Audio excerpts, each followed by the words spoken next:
ହିତୋପଦେଶ ଅଧ୍ୟାୟ 25 ସଲୋମନଙ୍କର ଅଧିକ ହିତୋପଦେଶ। ନିମ୍ନଲିଖିତ ହିତୋପଦେଶ ସକଳ ହିଁ ସଲୋମନଙ୍କ ରଚିତ ଓ ଜିହୁଦାର ରାଜା ହିଜକିୟର ଅଧିକାରୀମାନେ ତାହା ଉତ୍ତାରିଥିଲେ। ବିଷୟ ଗୋପନ କରିବା ପରମେଶ୍ୱରଙ୍କର ଗୌରବ, ମାତ୍ର ବିଷୟର ଅନୁସନ୍ଧାନ କରିବାର ରାଜାଙ୍କର ଗୌରବ। ଉଚ୍ଚତା ହେତୁ ସ୍ୱର୍ଗ ଓ ଗଭୀରତା ହେତୁ ପୃଥିବୀ, ଆଉ ରାଜାମାନଙ୍କ ହୃଦୟ ବୋଧାଗମ୍ୟ। ରୂପାରୁ ଖାଦ କାଢ଼ି ପକାଅ, ତେବେ ସୁନାରୀ ପାଇଁ ଏକ ପାତ୍ର ବାହାର ହେବ। ରାଜାର ସମ୍ମୁଖରୁ ଦୁଷ୍ଟମାନଙ୍କୁ ଦୂର କରିଦିଅ, ଆଉ ତାହାର ସିଂହାସନ ଧର୍ମରେ ସୁସ୍ଥିର ହେବ। ରାଜାର ଛାମୁରେ ଆପଣାର ବଡ଼ାଇ କର ନାହିଁ, ପୁଣି ପ୍ରଧାନ ଲୋକଙ୍କ ସ୍ଥାନରେ ଠିଆ ହୁଅ ନାହିଁ। କାରଣ ଯେଉଁ କୁଳୀନକୁ ତୁମ୍ଭର ଚକ୍ଷୁ ଦେଖିଅଛି, ତାହା ଛାମୁରେ ତୁମ୍ଭର ନିଚୀକୃତ ହେବା ଅପେକ୍ଷା ବରଂ ଏଠାକୁ ଆସ ବୋଲି ତୁମ୍ଭକୁ କୁହାଯିବା ଭଲ।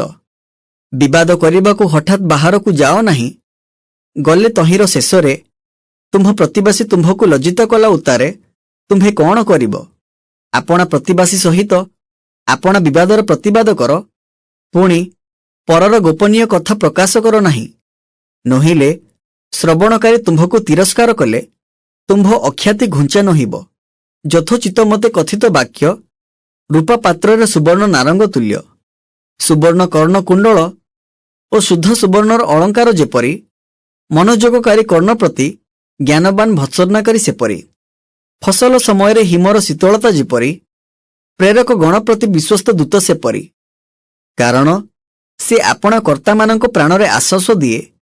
ବୃଷ୍ଟିହୀନ ମେଘ ଓ ବାୟୁ ଯେପରି, ଆପଣା ଦାନ ବିଷୟରେ ମିଥ୍ୟା ଦର୍ପକାରୀ ସେପରି। ଦୀର୍ଘ ସହିଷ୍ଣୁତା ଦ୍ୱାରା ଶାସନକର୍ତ୍ତା ମଣାଯାଏ, ପୁଣି କୋମଳ ଜିହ୍ୱା ଅସ୍ଥି ଭଗ୍ନ କରେ। ତୁମ୍ଭେ କି ମଧୁ ପାଇଅଛ? ତୁମ୍ଭର ଯେତିକି ଯଥେଷ୍ଟ ସେତିକି ଖାଅ। ବହୁତ ଖାଇଲେ ତୁମ୍ଭେ ତାହା ଉଦ୍ଗାର କରି ପକାଇବ। ତୁମ୍ଭର ପାଦ ତୁମ୍ଭ ପ୍ରତିବାସୀର ଗୃହରେ କ୍ୱଚିତ ପଡ଼ୁ, ନୋହିଲେ ତୁମ୍ଭ ବିଷୟରେ କ୍ଲାନ୍ତ ହୋଇ ସେ ତୁମ୍ଭକୁ ଘୃଣା କରିବ। ପ୍ରତିବାସୀ ବିରୁଦ୍ଧରେ ଯେ ମିଥ୍ୟା ସାକ୍ଷ୍ୟ ଦିଏ, ସେ ଗଦା, ଖଡ୍ଗ ଓ ତୀକ୍ଷ୍ଣ ତୀର ସ୍ୱରୂପ।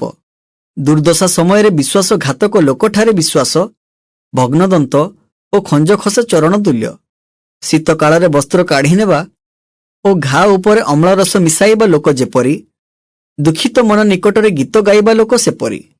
ତୁମ୍ଭର ଶତ୍ରୁ କ୍ଷୁଧିତ ହେଲେ ତାହାକୁ ଅନ୍ନ ଭୋଜନ କରାଅ, ପୁଣି ସେ ତୃଷିତ ହେଲେ ତାହାକୁ ଜଳପାନ କରାଅ। ତହିଁରେ ତୁମ୍ଭେ ତାହାର ମସ୍ତକରେ ଜଳ ଅଙ୍ଗାର ରାଶି କରି ଥୋଇବ, ପୁଣି ସଦାପ୍ରଭୁ ତୁମ୍ଭକୁ ପୁରସ୍କାର ଦେବେ। ଯେପରି ଉତ୍ତରୀୟ ବାୟୁ ବୃଷ୍ଟିର ଉତ୍ପାଦକ, ସେପରି ଖଚୁଆର ଜିହ୍ୱା କ୍ରୋଧ ଦୃଷ୍ଟିର ଉତ୍ପାଦକ। କଳିହୁଡ଼ି ସ୍ତ୍ରୀ ସଙ୍ଗରେ ଏକା ଗୃହରେ ବାସ କରିବା ଅପେକ୍ଷା ଛାତର ଏକ କୋଣରେ ବାସ କରିବାର ଭଲ। ତୃଷିତ ପ୍ରାଣକୁ ଶୀତଳ ଜଳ ଯେ ରୂପ, ଦୂର ଦେଶରୁ ସୁସମାଚାର ସେ ରୂପ। ଗୋଳିଆ ଜଳାଶୟ ଓ ମଳିନ ନିର୍ଝର ଯେ ରୂପ, ଦୁଷ୍ଟ ଲୋକ ଆଗରେ ବିଚଳିତ ଧାର୍ମିକ ସେ ରୂପ। ବହୁତ ମହୁ ଖାଇବାର ଯେପରି ଭଲ ନୁହେଁ, ସେପରି ମନୁଷ୍ୟମାନେ ଆପଣା ଗୌରବ ଅନୁସନ୍ଧାନ କରିବାର ଗୌରବ ନୁହେଁ। ଯାହାର ଆତ୍ମା ଅଟକ ମାନେ ନାହିଁ, ସେ ଭଗ୍ନ ଓ ପ୍ରାଚୀରହୀନ ନଗର ତୁଲ୍ୟ।